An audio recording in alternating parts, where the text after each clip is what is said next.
लेकिन आज 8 साल पूरे हो गए हैं मोदी सरकार के, यानी कि दूसरे कार्यकाल का तीसरा साल आज पूरा। मोदी का शासन, गरीब को मुफ्त राशन, अयोध्या में प्रभु श्री राम को आसन, बिना तुष्टीकरण के सबका साथ सबका विकास वाला प्रशासन और दुनिया में भारत के मान सम्मान का आश्वासन। बीजेपी के मुताबिक प्रधानमंत्री नरेंद्र मोदी के 8 साल के शासन का यही मूल मंत्र है। इस वक्त आपकी टीवी स्क्रीन पर है 8 साल, 8 इयर्स ऑफ न्यू इंडिया, यही मूल मंत्र है। प्रधानमंत्री नरेंद्र मोदी ने 30 मई 2019 यानी कि आज की तारीख के ही दूसरे कार्यकाल की शुरुआत की थी और आज प्रधानमंत्री नरेंद्र मोदी के 8 साल का जो कार्यकाल है वो पूरा हो चुका है। और 8 साल का जो पूरा कार्यकाल है उसका जो निचोड़ हमने आपको बताया, वो बार बार बताया जा रहा है बीजेपी की तरफ से कि मोदी का शासन, गरीब को मुफ्त राशन, अयोध्या में प्रभु श्री राम को आसन, बिना तुष्टीकरण के सबका साथ सबका विकास वाला प्रशासन और दुनिया में भारत के मान सम्मान का आश्वासन। ये लेकिन आंकड़ों के जरिए एक बार जल्दी से आपको बता देते हैं ताकि आप तुलनात्मक तरीके से समझ पाए कि पिछले 8 साल में प्रधानमंत्री नरेंद्र मोदी ने भारत को क्या दिया, मतलब कितना बदला भारत।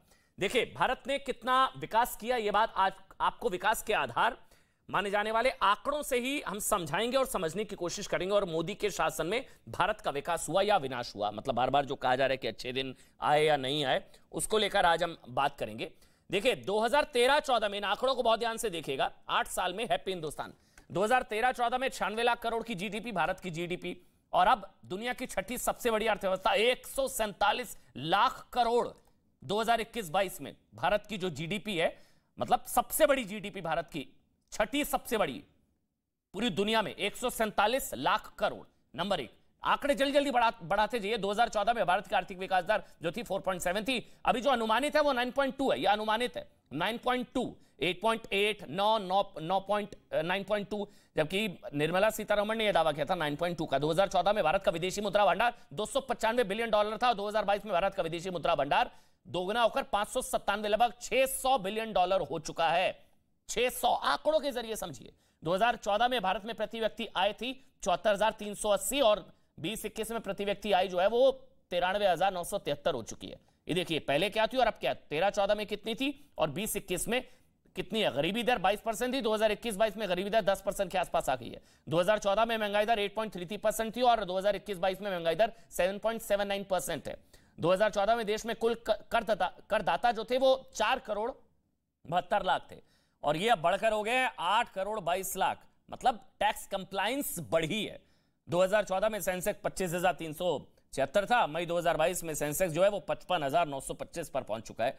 और तमाम आईएमएफ से लेकर मूडीज से लेकर जितनी भी क्रेडिट रेटिंग एजेंसीज हैं, इसके अलावा आईएमएफ, उनका जो ग्रोथ प्रोटेक्शन है वो भी 8.2, 8.8 के आसपास है। और कृषि विकास दर, हालांकि इसमें काम करने की जरूरत है, वो जिस तरह से है 2.9 के आसपास, वो उस पर ध्यान देने की जरूरत है। शहजाद पूनावाला मेरे साथ हैं, भारतीय जनता पार्टी के राष्ट्रीय प्रवक्ता, साथ ही अभय दुबे साहब मेरे साथ जुड़ चुके हैं अनुराग भदौरिया समाजवादी पार्टी से, और साथ ही तारिक फतेह साहब है, क्योंकि एक बड़ी चीज की समावेशी विकास नहीं है, एक वर्ग को छोड़ दिया गया है मोदी राज में, वो बताएंगे कितना छोड़ा नहीं छोड़ा, क्या रिपोर्ट कार्ड है। लेकिन पहले अभय दुबे मैं आपसे शुरू कर रहा हूं, इन आंकड़ों में आपको कोई कुछ नजर आया? ये आंकड़े जो मैंने बताए आपको, अबे भाई। अमन चोपड़ा जी, याद कीजिए अपने स्मृति पटलों को। मोदी जी को जब प्रधानमंत्री पद का उम्मीदवार घोषित किया गया तो नारे दिए गए, बहुत हुई महंगाई की बार, अब की बार मोदी सरकार, किसानों पर अत्याचार, युवा बेरोजगार, पेट्रोल डीजल की मार, रुपए पर डॉलर का वार, अब की बार मोदी सरकार। ऐसा प्रतीत होता है कि 8 सालों में इन सारे के सारे नारों को मोदी सरकार ने स्वयं ने चरितार्थ कर दिया। फिर एक नारा दिया कि अच्छे दिन आने वाले हैं, हम मोदी जी को लाने वाले हैं। देश समझ रहा था कि आखिर अच्छे दिन किसके, तब आज पता लगता है कि 5,000 करोड़ रुपए का चंदा एकत्रित करने वाली भारतीय जनता पार्टी के अच्छे दिन आ गए। आज पता लगता है कि मुट्ठी भर धन्ना सेठ जो 1,002 करोड़ रुपए रोज कमाने लगे, उनके अच्छे दिन आ गए। आज पता लगता है कि 142 लोग जो महामारी की विभीषिका में 30 लाख करोड़ रुपए अर्जित कर लेते हैं, उनके अच्छे दिन आ गए। आज पता लगता है कि बैंक फ्रॉडस्टर जो 5,35,000 करोड़ रुपए लेकर भाग गए, नीरव भाई, मेहुल भाई, विजय भाई, ऋषि भाई, उनके अच्छे दिन आ गए। आम लोगों को क्या हासिल हुआ? आम लोगों को हासिल हुआ 1,000 रुपए का गैस का सिलेंडर, आम लोगों को हासिल हुआ 100 रुपए पार डीजल और पेट्रोल, आम लोगों को हासिल हुआ 200 रुपए का खाने की दाल और खाने का तेल। तो प्रधानमंत्री जी अच्छे दिन किन के आए? मतलब महंगाई एक बड़ा मुद्दा, महंगाई।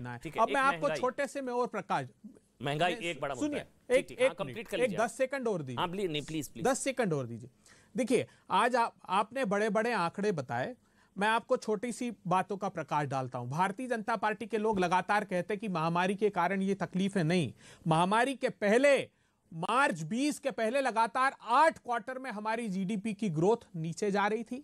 एनएसएसओ ने यह बताया था कि आजाद भारत के इतिहास में पहली बार हुआ, 70 के दशक के बाद ऐसा हुआ कि रूरल कंजम्पशन 580 रुपए पर आ गया। मतलब खाने के लिए ग्रामीण भारत का आदमी 580 रुपए प्रति माह खर्च करने लगा था। यह बद से बदतर स्थिति हो गई थी। लेबर फोर्स पार्टिसिपेशन की जो रिपोर्ट थी उसने बताया कि आज जो 2016 में 47% हमारा लेबर फोर्स था, वो घटकर 39% हो गया। Centre for monitoring Indian economy की जो रिपोर्ट आई है 2022 जनवरी से लेकर अप्रैल तक की, उसने यह बताया कि 15 से 19 साल के 74% लोग बेरोजगारी में धकेल दिए गए, 19 से 24 साल के 48% लोग बेरोजगारी में धकेल दिए गए, और 4 करोड़ 80 लाख लोगों को काम मांगने पर भी काम हिंदुस्तान में इन 3 माह के दौरान नहीं मिला।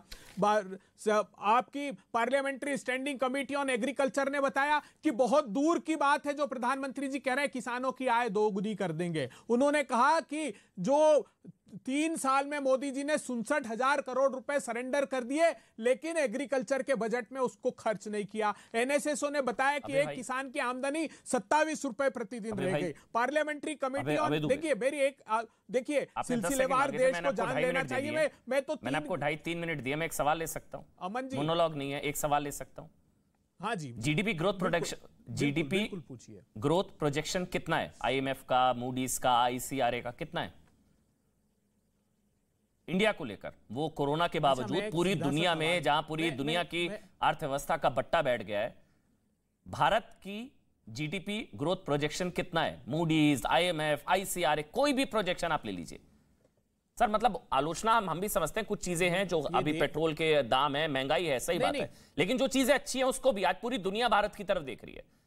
पूरी दुनिया कोरोना की वजह से पूरी दुनिया की अर्थव्यवस्था का बट्टा बैठ गया। भारत इकलौता देश है जहां ईज ऑफ डूइंग बिजनेस मामले में और सबसे हॉटस्पॉट है इन्वेस्टमेंट डेस्टिनेशन के लिहाज से, और जो प्रोजेक्शन है वो 8.8 है, 9.2 है। आप बताइए अगर मैं गलत कह रहा हूं। अभी दुबे।